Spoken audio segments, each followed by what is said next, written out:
आपको हमको खुद पर कोई दबाव बनाने की ज़रूरत नहीं है। उत्तर आता है तो आने दीजिए। वह उत्तर वैलिड उत्तर नहीं है, वह उत्तर बस हमारे ज्ञान से आता है। उसको रोकने की कोई आवश्यकता नहीं है। बस इतनी बात हमारे अंदर समझ में है कि जो उत्तर आ रहा है यह अभीष्ट नहीं है। उत्तर आए तो आने दीजिए, हमारे पास पूरा ज्ञान का भंडार है। इतनी समझ रहे कि ये उत्तर नहीं है। उत्तर जब होगा, अगर कुछ उत्तर जैसा होता है, मुझे नहीं पता चलेगा उसका। उदाहरण के लिए आप यह प्रयोग कर रहे हैं, जैसे कि आज भोर की बैठक में हम सबके सामने एक प्रश्न उमड़ करके आया कि जो ये हमारा बिलोंगिंग का एक किसी से बिलोंग करना या खुद बहुत सारी बिलोंगिंग का स्वामी होना, ये जो हमारे अंदर स्वामित्व का भाव है, स्वामित्व के भाव को लेकर के जीवन प्रचलित हुआ है, ये हमने जांचा समझा और पाया कि नहीं, ये सच नहीं है। यह this very process is pseudo. वो एक छद्म जीवन को प्रचलित करने की कवायद है।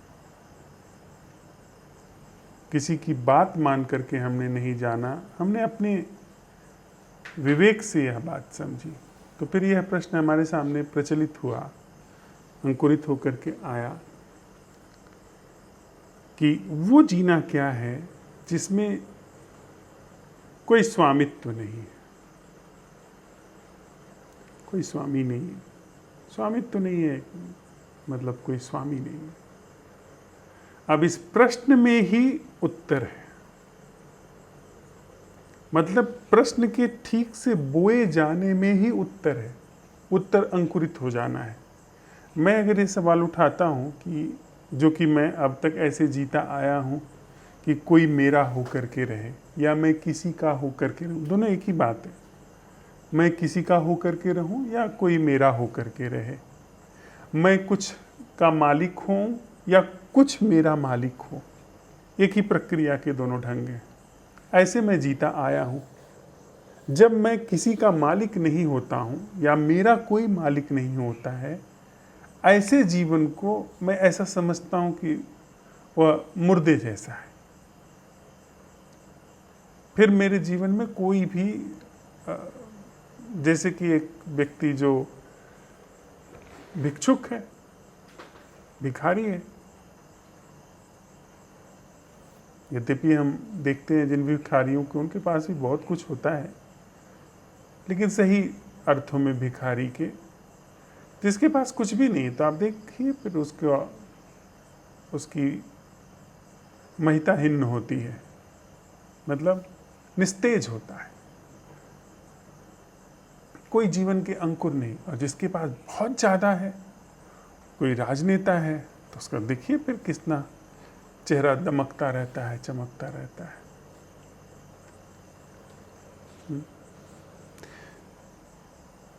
तो प्रश्न हमारा उठ करके आता है, यह कहता है कि वो जीना क्या है जिसमें कुछ बिलोंगिंग नहीं है।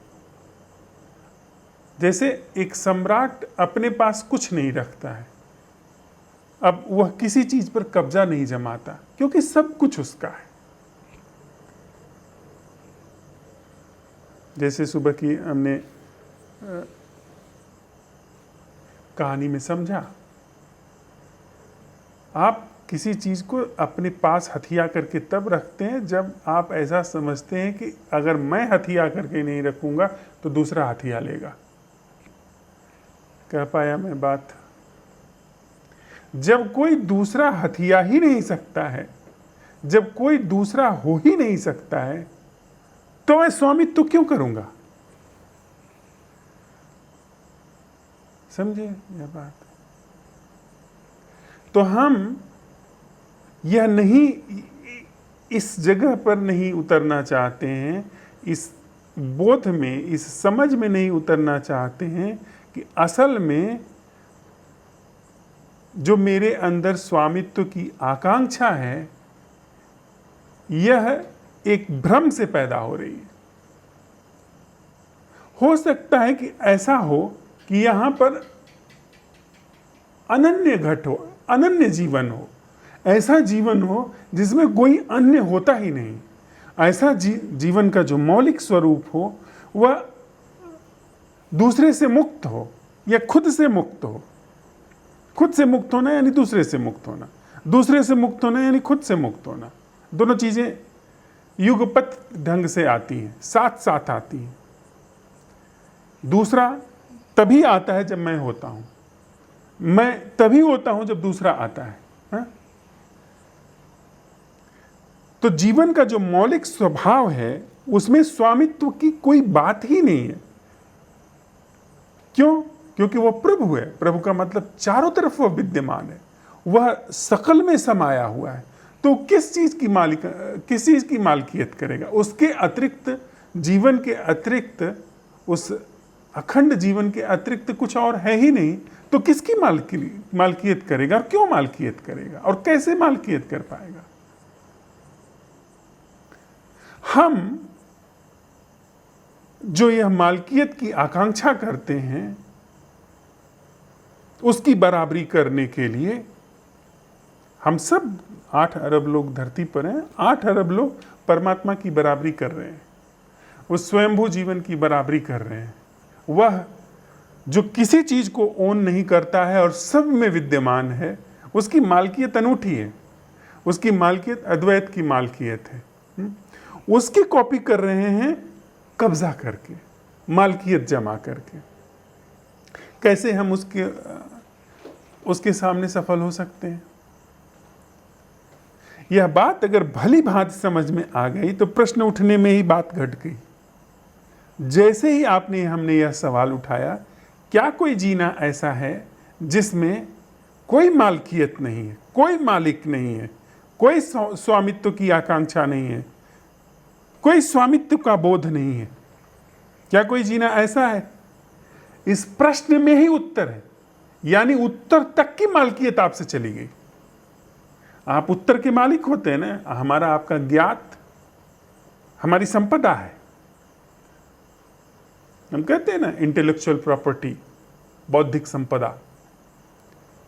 तो जो कुछ हम जानते समझते हैं, वो जो कुछ हमारा अनुभव है, जो कुछ हमारा ज्ञान है, जिस ढंगों से हम गुजरे हैं, लानत मलानत से या मान सम्मान से, वो सब हमारी संपदा है। तो जब हम किसी को उत्तर देते हैं तो अपनी संपदा से निकाल करके देते हैं ना, कि अपने अनुभव से, अपने ज्ञान से निकाल करके देते हैं। अब आप सवाल उठा रहे हैं जीवन के समक्ष, जिंदगी में एक ऐसा सवाल बो रहे हैं कि क्या कोई जीना ऐसा है जो मालकियत के भाव से मुक्त है, इसमें कोई मालकियत जैसी घटना घटती ही नहीं।